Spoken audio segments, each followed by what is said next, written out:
Hello student, आप सभी का इस सेशन में मैं शंकर झा स्वागत करता हूं। केजीएस मैगजीन आधारित इस समसामयिकी के सत्र में आज हम लोग एक टॉपिक पर चर्चा करेंगे जिसका संबंध आपके सामान्य अध्ययन के पेपर 3 से है, क्योंकि सामान्य अध्ययन के पेपर 3 में ही पर्यावरण से संबंधित टॉपिक है। इसका कुछ संबंध साइंस एंड टेक से भी होता है। तो इसमें हम एक पर्यावरण आधारित समसामयिकी टॉपिक का गहन विश्लेषण करेंगे और उस टॉपिक का नाम है जिसे हम कहेंगे वायु गुणवत्ता जीवन सूचकांक 2025। तो वायु गुणवत्ता जीवन सूचकांक 2025 जो है ये क्या है, सबसे पहले इस टॉपिक में हम क्या जानेंगे और आपके लिए ये टॉपिक परीक्षोपयोगी कैसे है, कैसे बनाएं, ये इस मैगजीन में बताया गया है। जब आप इस मैगजीन को पढ़ेंगे तो आप उसी रूप में इस टॉपिक को समझने का प्रयास कीजिएगा जिस तरीके से अभी हम इस टॉपिक पर आपके साथ चर्चा करने जा रहे हैं। इस टॉपिक पर प्रीलिम्स एग्जाम में भी क्वेश्चन आ सकता है। वायु गुणवत्ता सूचकांक पर पहले भी प्रीलिम्स में क्वेश्चन आया है और मेंस में भी क्वेश्चन आया है। ये ऐसे टॉपिक हैं जो आने वाले एग्जाम में, चाहे स्टेट पीसीएस हो या चाहे यूपीएससी का प्री हो या मेंस एग्जामिनेशन हो, वहाँ पर ये क्वेश्चन आपसे पूछा जाएगा। अब प्रश्न उत्पन्न होता है कि इस टॉपिक से प्री में कैसे प्रश्न आ सकते हैं और मेंस में कैसे प्रश्न आ सकते हैं। तो जैसे जैसे हम इस टॉपिक में परिचर्चा करते जाएंगे वहाँ पर आपको बताते जाएंगे कि यहाँ से प्री में क्वेश्चन आएगा और यहाँ से मेंस में क्वेश्चन बन सकता है। तो इस टॉपिक को समझने के लिए कौन कौन से डायमेंशन इस मैगजीन में दिया गया है, तो इसमें एक है कि यह जो रिपोर्ट है वायु गुणवत्ता जीवन सूचकांक किस संस्था के द्वारा प्रकाशित किया जाता है और इस रिपोर्ट में किस चीज़ का या किस विषय वस्तु के बारे में बताया गया है। तो एक हम लोग ये देखेंगे। दूसरा हम देखेंगे कि चूंकि वायु गुणवत्ता जीवन सूचकांक है तो भारत में जो वायु की गुणवत्ता है वो किस कदर का है, वो इस रिपोर्ट में बताया गया है। तीसरा हम देखेंगे कि भारत के बाहर विश्व के अन्य देशों में वायु गुणवत्ता की क्या स्थिति है। और फिर चौथा जिसमें सेगमेंट है वो ये है कि भारत में वायु प्रदूषण नियंत्रण से संबंधित कौन कौन से कुछ सरकारी पहल हैं, कार्यक्रम हैं जो वायु प्रदूषण नियंत्रण और जीवन को बेहतर बनाने के लिए सरकार के द्वारा किया गया है। तो चलिए इस टॉपिक को हम लोग आगे बढ़ाते हैं। तो सबसे पहला क्या है कि इस टॉपिक में क्या बताया गया है, जैसे हमने यहाँ पर बताया हुआ है कि किस संस्था के द्वारा ये रिपोर्ट जारी किया गया है और इस रिपोर्ट में किस चीज़ के बारे में उल्लेख किया गया है। तो जो वायु गुणवत्ता जीवन सूचकांक है ना, ये शिकागो विश्वविद्यालय के ऊर्जा नीति संस्थान के द्वारा जारी किया जाता है। किसके द्वारा जारी किया जाता है? शिकागो विश्वविद्यालय के ऊर्जा नीति संस्थान के द्वारा। ये एक पीटी का प्रश्न हो जाएगा कि वायु गुणवत्ता सूचकांक जो 2025 है वो किस संस्था के द्वारा जारी किया गया है, तो वो हो जाएगा शिकागो विश्वविद्यालय ऊर्जा संस्थान। ये जो शिकागो विश्वविद्यालय ऊर्जा संस्थान है उसका एक स्वच्छ वायु कार्यक्रम चलता है, यह उसके स्वच्छ वायु कार्यक्रम का हिस्सा है। अब प्रश्न उत्पन्न होता है कि ये जो स्वच्छ वायु कार्यक्रम का हिस्सा है इसमें क्या बताया जाता है। तो इसमें जो ये सूचकांक है इसमें विश्व के विभिन्न भागों में वायु गुणवत्ता की क्या स्थिति है उस पर ये सूचकांक डेटा उपलब्ध कराता है। और ये डेटा किस रूप में काम हो सकता है, तो ये डेटा नीतियों के निर्माण और उसको प्रभावी बनाने में उपयोग में लाया जाता है कि वायु प्रदूषण को कंट्रोल करने के लिए किस प्रकार इफेक्टिव पॉलिसी बनाई जाए, किस प्रकार उसका स्वास्थ्य पर पड़ने वाले दुष्प्रभावों को कम किया जाए, उस संदर्भ में ये नीति निर्माण में सहायक होता है और उसके लिए क्या करता है, डेटा उपलब्ध कराता है। अब इस डेटा में ये भी बताया जाता है कि जो वायु गुणवत्ता है कहीं का, उस गुणवत्ता का लोगों के जीवन प्रत्याशा पर क्या प्रभाव पड़ता है, लाइफ पर क्या प्रभाव पड़ता है, हेल्थ को कैसे प्रभावित करता है और वायु प्रदूषण कैसे आपके हमारे जीवन को आयु को कम कर सकता है, उसके बारे में इसमें बताया गया है। खासकर किसके बारे में, तो जो PM 2.5 है, जो PM2.5 है, यानी कि जो कणीय वायु प्रदूषक जिसे हम पार्टिकुलेट मैटर कहते हैं, और ऐसे कणीय वायु प्रदूषक जिसको हम क्या कहते हैं, RSPM कहते हैं। RSPM का क्या अर्थ होता है, जिसको हम सस्पेंडेड एयर पॉल्यूटेंट कहते हैं। तो ये चूंकि ब्रीदिंग के माध्यम से हमारे शरीर में चला जाता है और ये हमें कई प्रकार के बीमारियों से प्रभावित करता है, हृदय से संबंधित बीमारी, लीवर किडनी से संबंधित बीमारी, और कुल मिला के ये जीवन प्रत्याशा को कम करता है। तो ये जो सूचकांक है इसी के बारे में इसमें बताया जाता है। अब इसका जो दूसरा पार्ट है वो क्या है कि भारत की स्थिति क्या बताई गई है। आप ये भी जान लीजिए कि ये जो सूचकांक 2025 का है, यह 2023 या 22 का जो वायु प्रदूषण का स्थिति है उसके आंकड़ों पर आधारित है। तो उसके आंकड़ों पर आधारित है। इसमें मुख्य रिपोर्ट में भारत के बारे में क्या कहा गया है, तो भारत के बारे में सबसे पहला और अधिक चिंतनीय बात यह है, ये बताया गया है कि भारत की संपूर्ण आबादी ऐसे क्षेत्रों में रहती है जहां पर औसत वायु प्रदूषण जो है विश्व स्वास्थ्य संगठन के मानक से ज़्यादा है। यानी कि एक स्वस्थ जीवन जीने के लिए जो वायु की स्थिति होनी चाहिए, जो वर्ल्ड हेल्थ ऑर्गेनाइजेशन निर्धारित किया है, उस स्थिति से हम लोग बियॉन्ड बड़े खराब स्थिति में रहते हैं।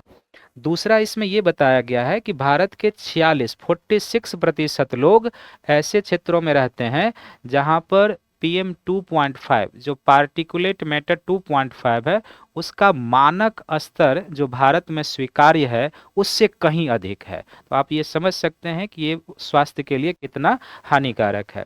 और इसके कारण इसमें तीसरा जो बात बताया गया है कि देश की औसत जीवन प्रत्याशा को ये 3.5 वर्ष तक कम कर दे रहा है। देश की औसत जीवन प्रत्याशा को ये क्या कर रहा है, 3.5 तक कम कर दे रहा है।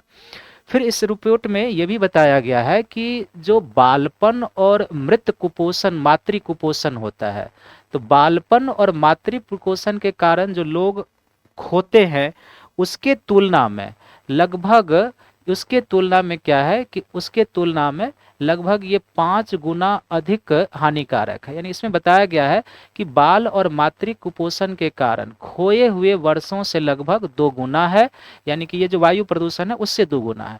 तथा असुरक्षित जल और स्वच्छता के कारण खोए हुए वर्ष, जो हम उम्र खो सकते हैं, जीवन प्रत्याशा खो सकते हैं, उसके तुलना में ये 5 गुना अधिक है। फिर इसमें यह बताया गया है कि उत्तर भारत का जो मैदानी क्षेत्र है वहां पर 544.4 यानी 544.4 मिलियन लोग जो हैं, अर्थात भारत की कुल आबादी का लगभग 38.9% आबादी जो है प्रदूषित वायु के संपर्क में रहती है।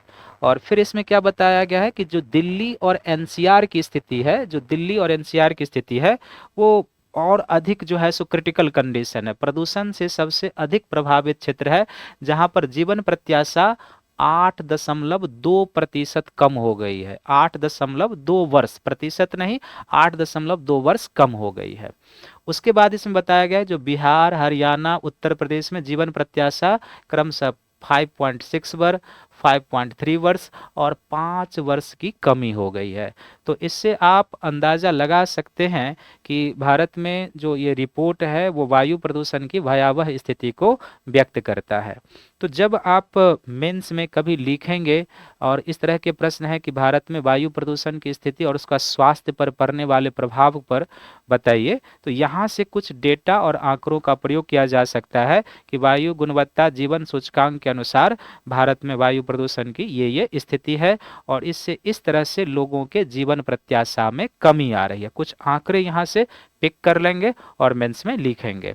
तो दूसरा भारत की स्थिति बताया गया है। तीसरा इसमें क्या है, विश्व स्तर की स्थिति को बताया गया है कि विश्व स्तर पर वायु प्रदूषण की क्या स्थिति है, वैश्विक स्थिति।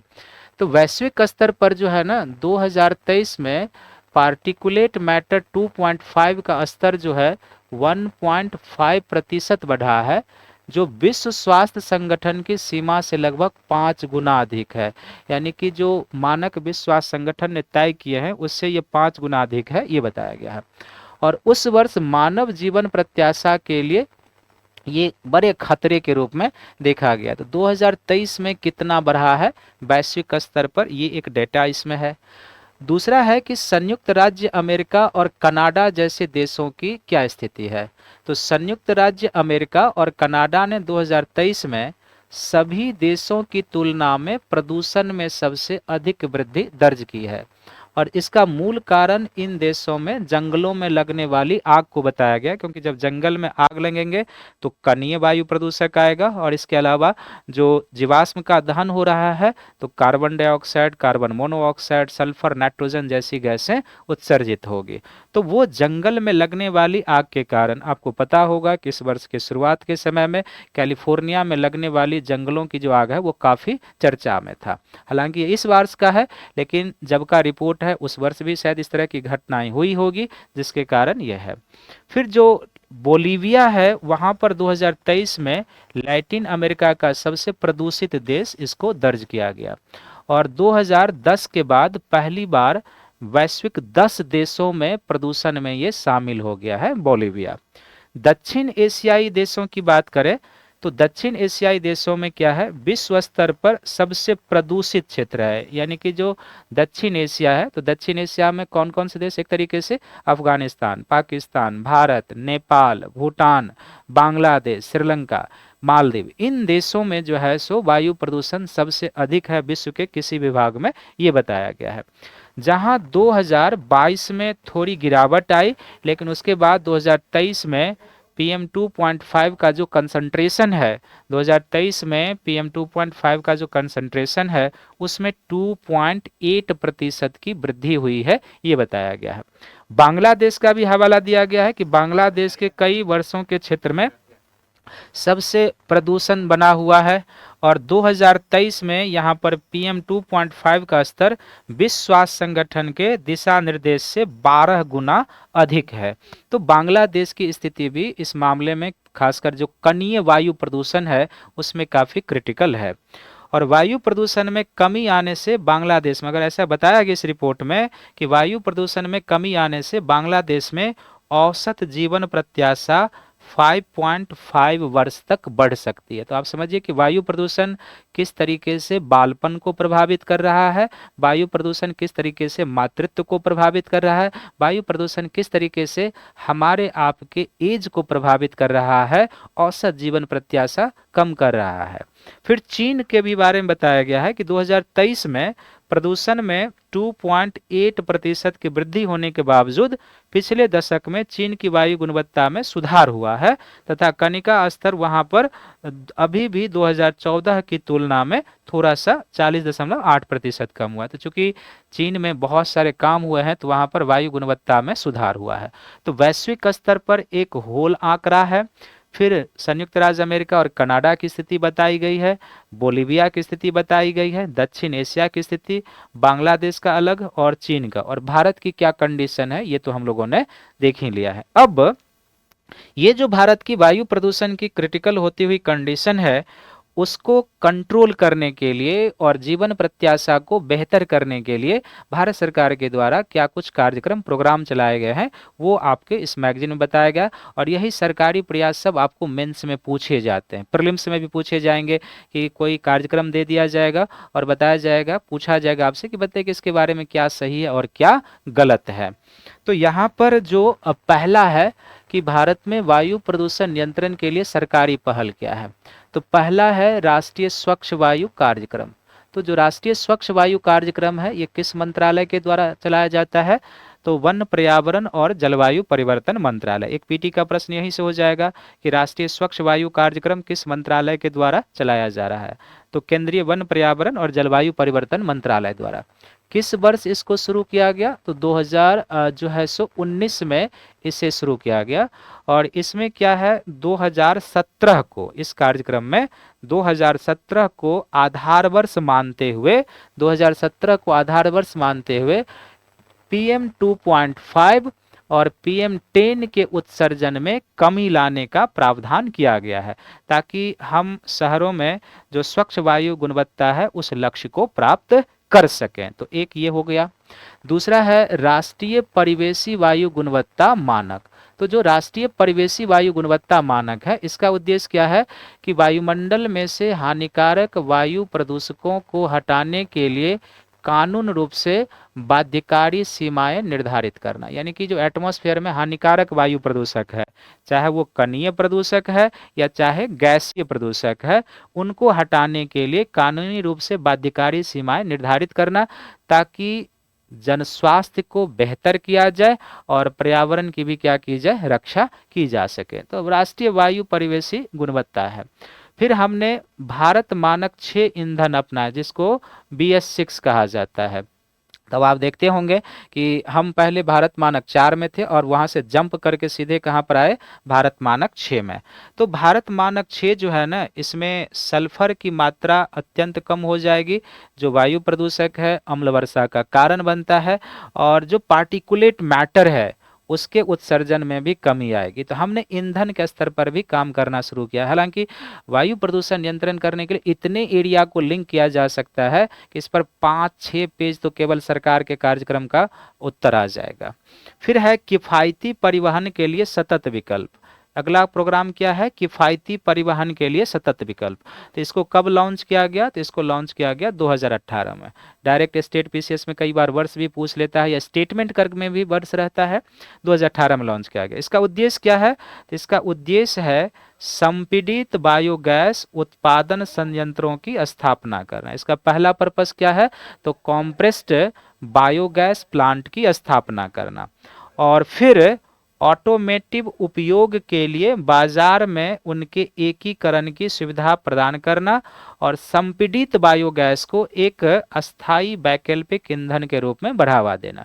यानी कि इस प्लान का पर्पस क्या है, जो किफायती परिवहन के लिए सतत विकल्प है, कि संपीड़ित बायोगैस संयंत्र लगाना, संपीड़ित बायोगैस का उत्पादन करना, और इस बायोगैस को एक अस्थायी वैकल्पिक ईंधन के रूप में प्रयोग में लाना, ताकि एयर पॉल्यूशन को कम किया जा सके और शहर में रहने वाले या भारत के विभिन्न क्षेत्र में रहने वाले लोगों के जीवन प्रत्याशा में सुधार लाया जाए, हेल्थ में सुधार लाया जाए। इसी तरीके से अगला कार्यक्रम है वायु गुणवत्ता प्रबंधन आयोग। ये जो वायु गुणवत्ता प्रबंधन आयोग है, ये राष्ट्रीय राजधानी क्षेत्र जो दिल्ली है, दिल्ली राष्ट्रीय राजधानी क्षेत्र दिल्ली में वायु प्रदूषण को नियंत्रित करने के लिए, कम करने के लिए, ये जो है सो बेसिकली विभिन्न उपायों को लागू करता है। और उसमें एक ग्रैप उपाय होता है। ग्रैप देखते होंगे कि अब पेपर में आना शुरू हो गया कि दिल्ली में ग्रैप 1 चरण लागू हो चुका है। तो फिर ये राष्ट्रीय राजधानी क्षेत्र उसके आसपास में वायु प्रदूषण से निपटने के लिए एक वैधानिक उपाय है, जो दिल्ली और उसके आसपास के वायु प्रदूषण को नियंत्रित करने के लिए कुछ आकस्मिक उपाय कर सकता है, कुछ नियंत्रणकारी व्यवस्था कर सकता है, ताकि वायु गुणवत्ता को बेहतर किया जा सके और जो एयर क्वालिटी है, एयर क्वालिटी को बेहतर किया जा सके। तो इस पर काम करते। इसके अलावा कई सारा प्रोग्राम है, जैसे भारत सरकार इलेक्ट्रिक वाहनों पर जा रहे हैं, CNG आधारित वाहनें हैं, और उसके अलावा जैसे भारत सरकार जो है नवीकरणीय ऊर्जा पर फोकस कर रहे हैं, हाइड्रोजन वाहन पर की ओर हम लोग जा रहे हैं। तो कई सारे हैं, हाइब्रिड वाहनों का उत्पादन किया जा रहा है। तो कई सारे और प्रोजेक्ट हैं, कार्यक्रम हैं, जो वायु प्रदूषण को कंट्रोल करने और जीवन को बेहतर बनाने, हेल्थ फैसिलिटी को सुधार करने और जीवन प्रत्याशा को बढ़ाने के लिए पर्पस से चलाए गए हैं। तो अब यहाँ से क्या है ना कि प्रीलिम्स में भी आपसे पूछेगा, मेंस में भी पूछेगा। तो इसमें से डेटा, कॉन्सेप्ट और कार्यक्रम को अगर आप पेज पर लिख के एक नोट्स बना लेंगे, तो यहाँ से प्रीलिम्स में भी आपके प्रश्न बनेंगे, मेंस में भी आपके प्रश्न बनेंगे।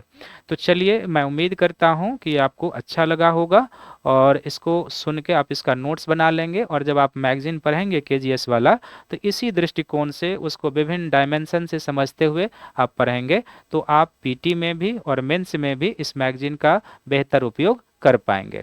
तो आप सभी को बहुत बहुत थैंक यू है, धन्यवाद है। मिलेंगे अगले टॉपिक में, तब तक आप इसे देखिए और आप सभी को बहुत बहुत धन्यवाद है।